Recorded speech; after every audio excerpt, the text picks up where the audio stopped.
ফুচকা এমন একটা জনপ্রিয় স্ট্রিট ফুড যেটা ছোট থেকে বড় পছন্দ করেন না এমন মানুষ কিন্তু খুবই কম আছে। আজকের রেসিপি জনপ্রিয় খাবার ফুচকা এবং তার সাথে থাকছে আলু মাখা এবং টক জল।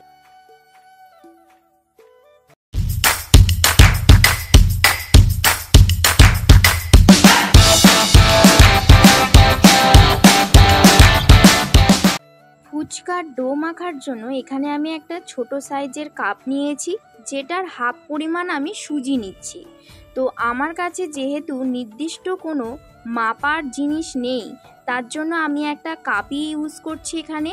আর এই সুজিটা একটা বাটির মধ্যে ঢেলে তার মধ্যে কিছুটা পরিমাণ জল দিয়ে 5 মিনিটের জন্য এটাকে আমি ভিজতে দিয়ে দিচ্ছি। তো এবার একটা বড় পাত্রে আমি 4 কাপের মতন, মানে ওই একই কাপের 4 কাপ আমি বি আটা এখানে দিয়ে দিচ্ছি। অথবা আপনাদের কাছে বি আটা না থাকলে আপনারা কিন্তু নর্মাল যে আটার রুটি খান সেই আটা কিন্তু ইউজ করতে পারেন।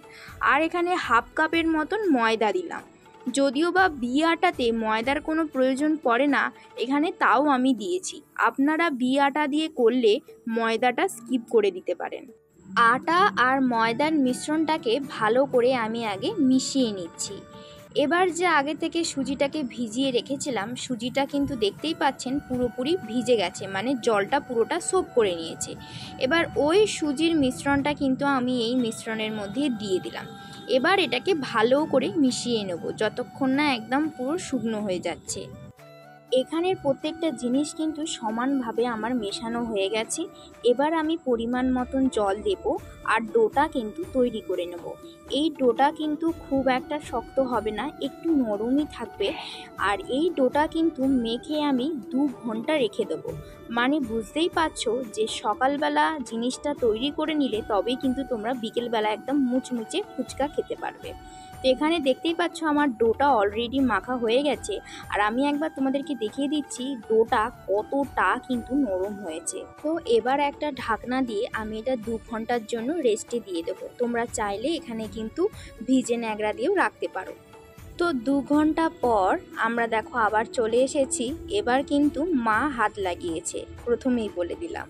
তো এখানে মা আগে লেচিগুলোকে সুন্দর করে কেটে নিচ্ছে। তো একদম ছোট্ট ছোট্ট করে তোমরা একটা করে মানে টুকরো কেটে নেবে, সেটা থেকে তোমরা বেলে নিতে পারো। আবার একটা বড় রুটির আকারে করে সেটাকে কোনো বাটি টাটি দিয়ে বা গ্লাসের মুখ দিয়ে তোমরা সেটাকে কেটে নিতে পারো। এবার একটা কড়াইতে সাদা তেল অনেকটা পরিমাণে দিয়ে একদম কিন্তু গরম করে নেব। ফুচকা ঠান্ডা তেলেতে কিন্তু একদমই হয় না। তো দেখতেই পাচ্ছ আমরা এখানে বেলে বেলে সমস্তটা কিন্তু একটা ডিশের মধ্যে সাজিয়ে রেখেছি।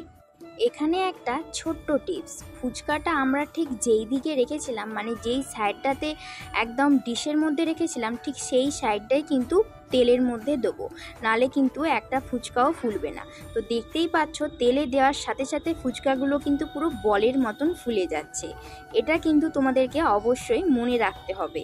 আমাদের 4 কাপ আটাতে কিন্তু 70টার মতন কিন্তু ফুচকা হয়েছে। এবার তোমাদেরকে বলে রাখি, প্রত্যেকটা ফুচকাওয়ালাদের বা তোমরা যদি বাড়িতেও বানিয়ে থাকো, প্রত্যেকটা ফুচকা কিন্তু ফোলে না, তার মধ্যে 2-3টে কিন্তু একদমই ফোলে না।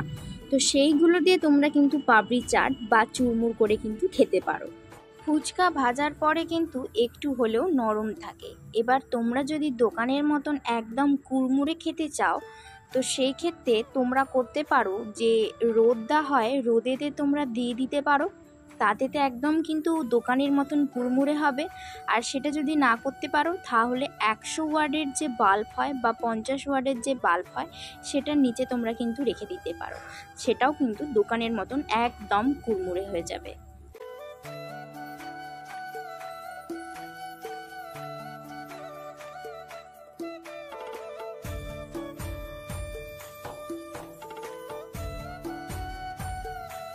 প্রত্যেকটা ফুচকা দেখতে পাচ্ছ কি সুন্দরভাবে ফুলছে। তোমরাও আমার মতন এইভাবে বাড়িতে ফুচকা করে খেতে পারো যদি আমার টিপসগুলো ফলো করতে পারো।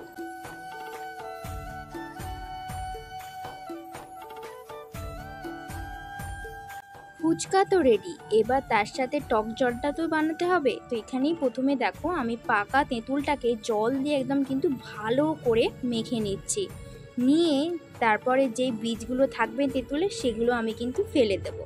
তোমরা তোমাদের পরিমাণ মতন টক জল বানিও। আমি কিন্তু এখানে 1 বাটির বেশি আর কি টক জল বানিয়েছি। এখানে একটা সিক্রেট মশলা ইউজ করছি, যেটা গোটা ধনে, গোটা জিরে, গোটা গোলমরিচ শুকনো খোলাতে ভালো করে নেড়ে নিয়ে মিক্সারে ঘুরিয়ে নেব। তো সেই মশলাটাই এখানে দেখতে পাচ্ছ 2 চামচের মতন আমি ইউজ করছি।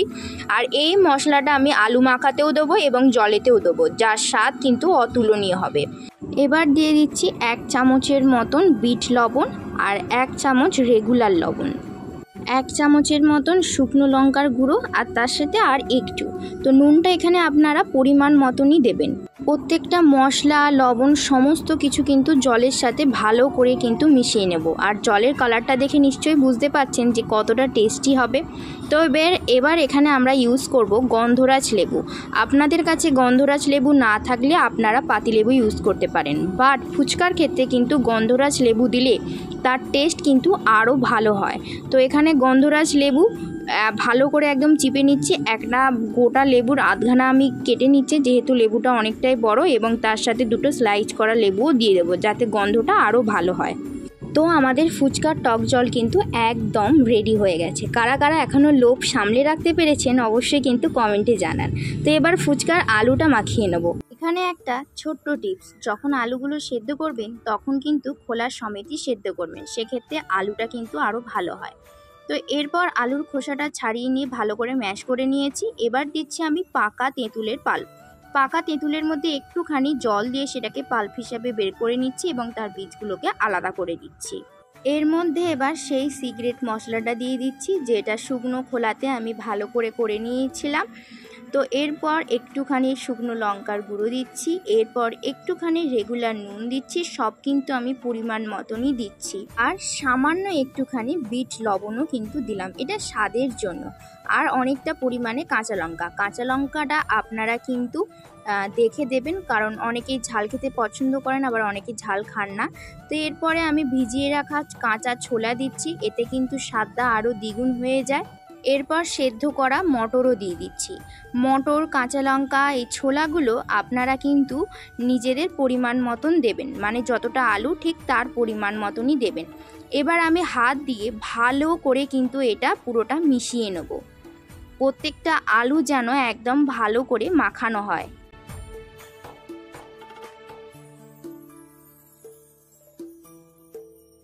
আলুটা মাখা হয়ে যাওয়ার পর এরপর একটুখানি তেঁতুলের জলও কিন্তু আমি দিয়ে দেব, ওই 7 থেকে 8 চামচের মতন। তাতে টেস্ট কিন্তু খুবই ভালো হয়। আচ্ছা, এখানে আপনারা কিন্তু ধনেপাতা ইউজ করতে পারেন, আমার কাছে ছিল না তার জন্য আমি ধনেপাতা ইউজ করিনি। ফুচকা, তেঁতুল জল, আলু মাখা সবই তো রেডি। তো দেখে নিশ্চয়ই বুঝতে পারছেন এবার তো খাওয়ার পালা।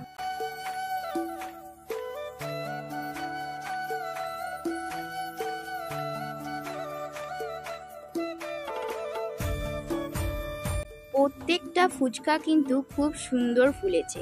আমার টিপসগুলো ফলো করলে আপনারাও বাড়িতে এরকম সুন্দর ফুচকা বানিয়ে খেতে পারবেন।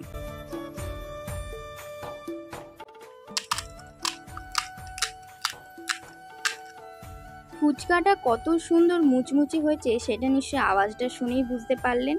তো এখনও কি করছেন?